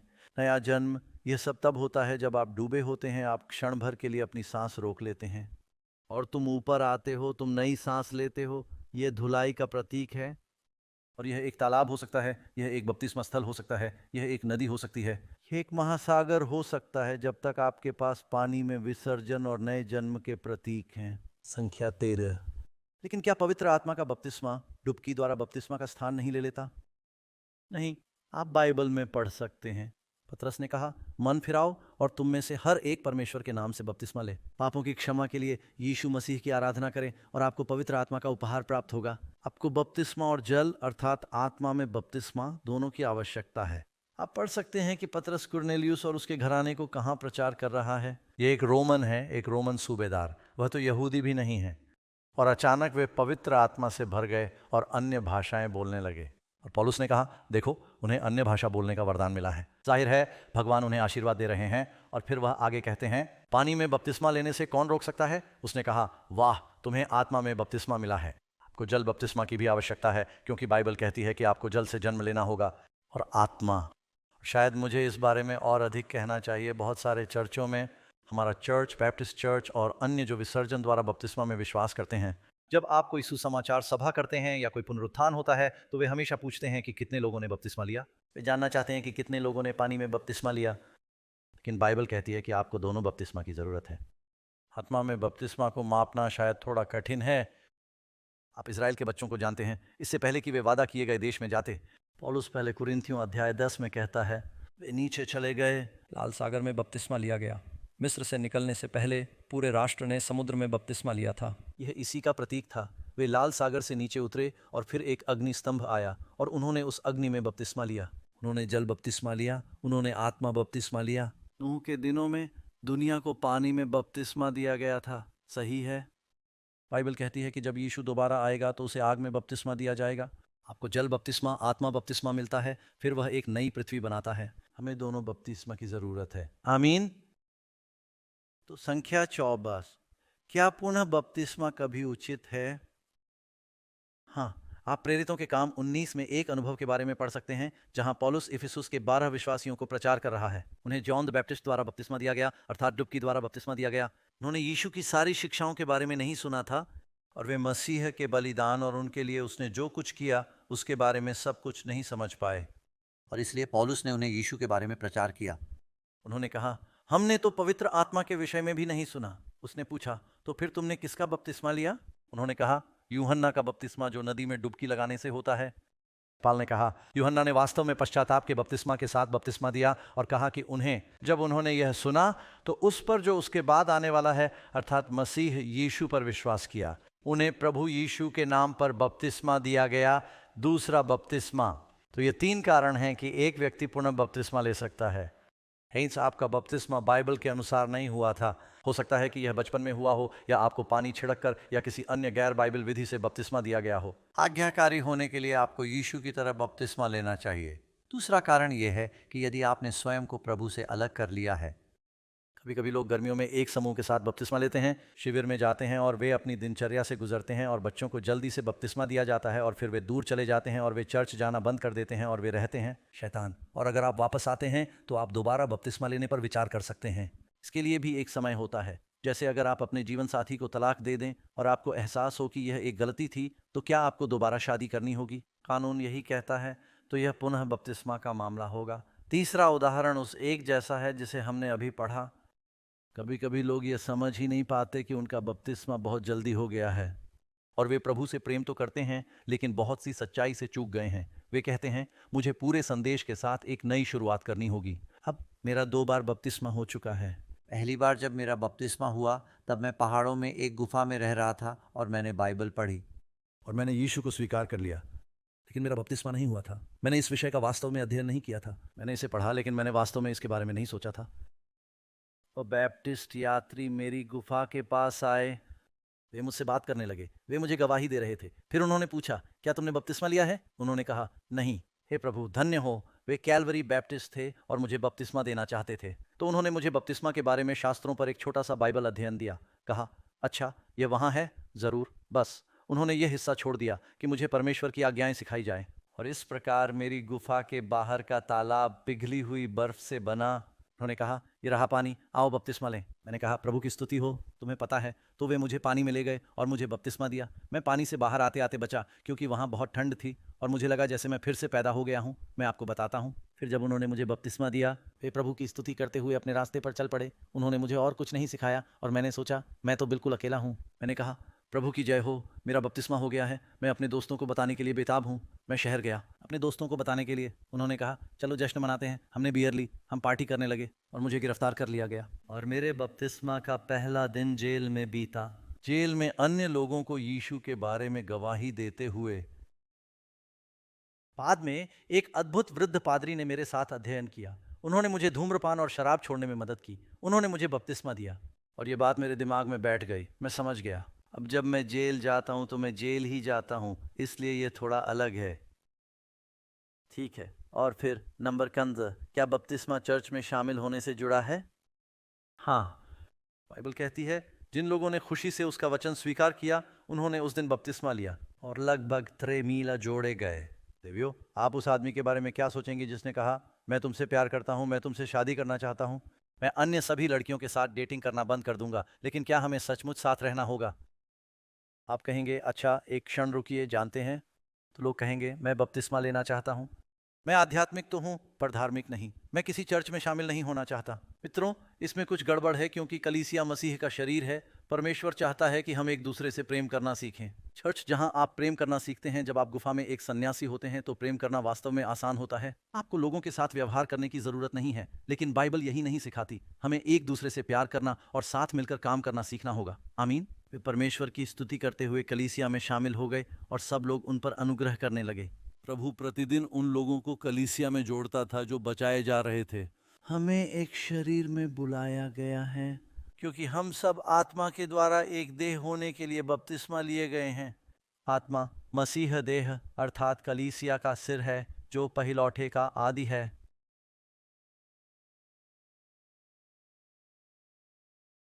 फरीसियों और व्यवस्थापकों ने परमेश्वर की इच्छा को अस्वीकार कर दिया।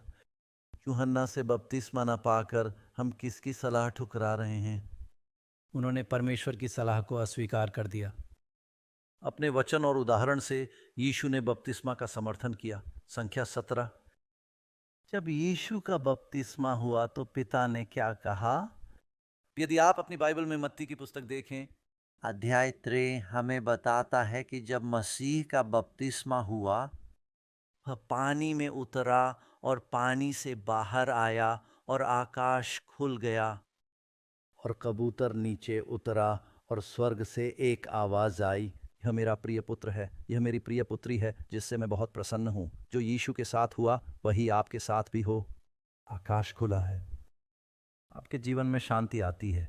जब आप बपतिस्मा लेते हैं तो आत्मा की शक्ति आपके जीवन में आती है। इसमें लिखा है, तुमने पिता की आवाज सुनी है, तुम परमेश्वर को तुमसे बात करते हुए सुनोगे।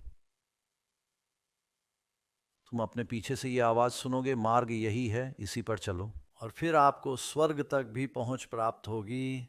स्वर्ग के लिए एक नया रास्ता, एक शक्ति खुल गई है। मसीह ने अपने बपतिस्मा के साथ अपनी सेवकाई शुरू की। परमेश्वर ने आपके लिए एक काम रखा है, वह तुम्हें आत्मिक वरदान देगा। क्या यीशु को अपने बपतिस्मे के बाद परीक्षा में डाला गया था? आप अभी भी प्रलोभन से निपटेंगे, लेकिन क्या उसे विजय मिली? मैंने परमेश्वर का वचन अपने हृदय में रख छोड़ा है कि पाप न करूं। अब जब आप आज रात आए तो मुझे लगता है कि हमने आप में से प्रत्येक को एक कार्ड दिया था, और मैं चाहता हूं कि आप इसे जल्दी से देख लें। आप में से जो लोग देख रहे हैं, आप इसे स्क्रीन पर भी देखेंगे। इसमें 3 आसान सवाल पूछे गए हैं। कृपया अपनी संपर्क जानकारी दें ताकि हम आपसे संपर्क कर सकें और आपके लिए प्रार्थना कर सकें। पहला प्रश्न, मैंने यीशु को अपना उद्धारकर्ता स्वीकार कर लिया है और मैं डुबकी द्वारा बपतिस्मा लेना चाहता हूँ। हो सकता है कि आपने यह निर्णय कभी न लिया हो। मैं आपको प्रोत्साहित करता हूं कि आप अभी यह निर्णय लें। परमेश्वर की आवाज़ सुनने का सबसे अच्छा समय वह है जब आप परमेश्वर की आवाज़ सुन रहे हों। इसका मतलब ये नहीं कि कोई आपको पकड़कर तुरंत बपतिस्मा नहीं दिलाएगा। इसका मतलब है कि अभी चुनिए और फिर उसके लिए तैयारी कीजिए। आपसे बात करने वाली आत्मा के बॉक्स पर निशान लगाएं। हो सकता है कि आपका बपतिस्मा एक बार बाइबल के अनुसार न हुआ हो, या फिर आपने बाइबल के अनुसार बपतिस्मा लिया हो, लेकिन आप भटक गए हैं और आप सोचते हैं मुझे पुनः बपतिस्मा लेने की आवश्यकता हो सकती है। उस बॉक्स पर एक निशान लगाओ और हम आपके लिए प्रार्थना करेंगे और कोई आपसे संपर्क करेगा और देखेगा कि हम इसमें किस प्रकार सहायता कर सकते हैं। और तीसरा प्रश्न, इसमें कहा गया है कि इस विषय पर मेरे पास अभी भी प्रश्न हैं और मैं बपतिस्मा के विषय पर आगे अध्ययन करने में सहायता का स्वागत करूंगा। शायद आप इसके बारे में और अधिक जानना चाहेंगे। लेकिन मित्रों, जब हम अपना समर्पण करते हैं तो परमेश्वर अपनी आत्मा का वादा करता है, उसके लिए जीवित है। वह चाहता है कि आप पानी से जन्म लें, आत्मा से जन्म लें। फिर जब हम अपना जीवन प्रभु को समर्पित कर देते हैं तो हम संसार में आने वाली परिस्थितियों के लिए तैयार हो जाते हैं। इस श्रृंखला में सबसे महत्वपूर्ण बात करेंगे यह है कि हम यीशु को हाँ कहने का निर्णय लेते हैं। पापों से धोना इसका एक हिस्सा है।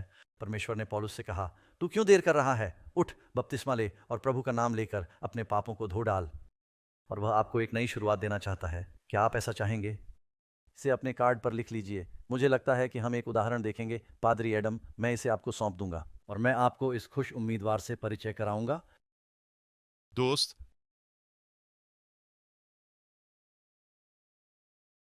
कोई ऐसा व्यक्ति जिसने यीशु को स्वीकार कर लिया है और कोई ऐसा व्यक्ति जो पूरी तरह से यीशु के लिए जी रहा है। आज शाम लेनी फिन के साथ खड़े होने का सौभाग्य प्राप्त करें। लेनी पहले से ही यीशु के लिए सक्रिय रूप से जी रहे हैं, हमारे चर्च में सक्रिय रूप से सेवा कर रहे हैं। वह विभिन्न क्षमताओं से मदद करते रहे हैं। लोगों के घरों में आंगन के काम में मदद करना, यहाँ चर्च में संगीतमय आराधना का नेतृत्व करने में मदद करना। और एक बात जो उनके साथ बातचीत करते समय स्पष्ट रूप से स्पष्ट होती है, यीशु के प्रेम को अपने अंदर चमकते हुए देख पाना ही तो है। दोस्तों, यही इस अनुभव का सार है। मैं यहाँ ये कहने के लिए खड़ा हूँ कि मैं विश्वास करता हूँ मैं यीशु को अपने जीवन का प्रभु और उद्धारकर्ता बनने की अनुमति देता हूँ। और यही प्रतिबद्धता लेनी ने की है। और अब सुसमाचार के एक सेवक के रूप में उसे पिता के नाम पर बपतिस्मा देने में सक्षम होना एक खुशी और विशेषाधिकार है। पुत्र का नाम और पवित्र आत्मा का नाम।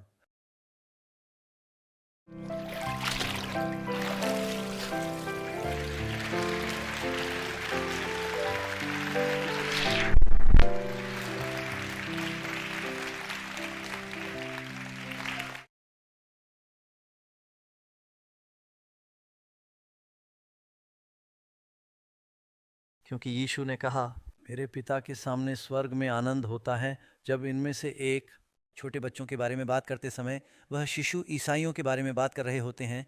जब कोई अपना जीवन प्रभु को सौंप देता है, यीशु के अंतिम शब्द ईसाइयों के लिए पहली प्राथमिकता होनी चाहिए। मसीह ने कहा, जाओ और हर राष्ट्र को सिखाओ। जाओ और पिता, पुत्र और पवित्र आत्मा के नाम पर शिक्षा दो और बपतिस्मा दो। और प्रभु ने आप में से प्रत्येक के लिए एक विशेष कार्य रखा है।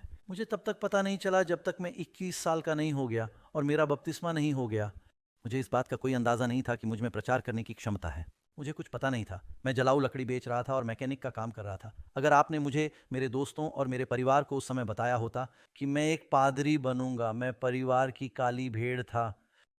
लेकिन परमेश्वर, वह आपके जीवन में कार्य करता है। जब आप अपना जीवन उसे सौंप देते हैं तो परमेश्वर के पास आपके जीवन के लिए एक योजना होती है। वह आपके जीवन के लिए अपनी योजना को क्रियान्वित करना चाहता है, लेकिन आपको एहसास होता है कि आपके जीवन के लिए उसकी योजना, जब तक आप अपना मार्ग प्रभु को समर्पित नहीं कर देते तब तक यह रुका रहेगा। बाइबल कहती है, यदि तुम अपना मार्ग प्रभु को सौंप दोगे तो वह तुम्हारे मार्ग का निर्देशन करेगा। कुछ लोग यह फैसला लेने से डरते हैं और आपको भी डरना चाहिए। जानते हैं क्यों? क्योंकि शैतान चाहता है कि आप डरें। मुझे इस बात पर ज़रा भी आश्चर्य नहीं होता कि शैतान आपको डराता है, क्योंकि आपके पास दो विकल्प हैं, ईश्वर का मार्ग या आपका मार्ग। आपका मार्ग शैतान के मार्ग का संकेत है, कोई तीसरा विकल्प नहीं है। या तो आप अपना जीवन प्रभु को समर्पित कर देंगे और कहेंगे, हे प्रभु, क्या आप मेरे जीवन के लिए अपनी इच्छा को सक्रिय करेंगे? मैं चाहता हूं कि तुम अपना जीवन मुझ में जियो। यही सुखी जीवन है, यही भरपूर जीवन है। अन्यथा आप निराशा के एक अंतिम छोर पर ही फंसे रहेंगे। मित्र, सचमुच शांति पाने का एकमात्र तरीका है कि आप अपना जीवन ईश्वर के हाथों में सौंप दें, अपना मार्ग उन्हें सौंप दें। वह आपका मार्ग निर्देशित करेगा। अब मैं पुनः उन लोगों के लिए समीक्षा करना चाहूँगा जो यहाँ हैं और जो देख रहे हैं। हम आपको फैसला लेने का मौका दे रहे हैं। हम ऐसा हर रात नहीं करते। आपने देखा होगा कि इन बैठकों में हम पैसे की भीख नहीं मांग रहे हैं। अब ये बैठकें इसलिए हो रही हैं क्योंकि अन्य लोग हमारे काम में विश्वास करते हैं और वे योगदान देते हैं। हम लोगों से यही विनती कर रहे हैं कि तैयार हो जाओ, तैयार हो जाओ, तैयार हो जाओ, क्योंकि आप अंतिम दिनों में जी रहे हैं। दोस्तों, मैं पूरे दिल से इस बात पर विश्वास करता हूं, और हो सकता है कि आप इस समय अपने जीवन में एक संघर्ष महसूस कर रहे हों। यह आपके यीशु और आपके शैतान के बीच का संघर्ष है, और आपको टाई ब्रेकिंग वोट मिल गया है।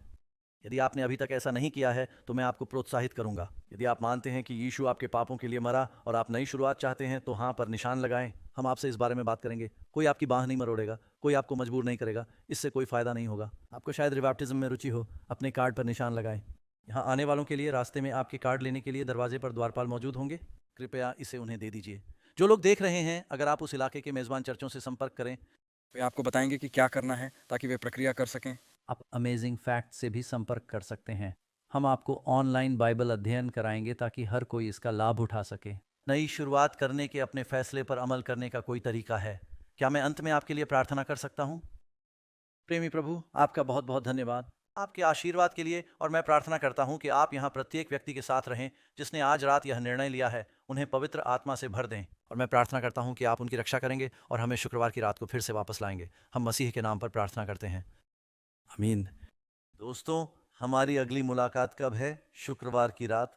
हम प्रभु के दिन के बारे में बात करेंगे। यह हमारा अगला पाठ है। आप इसे मिस नहीं करना चाहेंगे। ईश्वर आपका भला करे, और आपका बहुत बहुत धन्यवाद।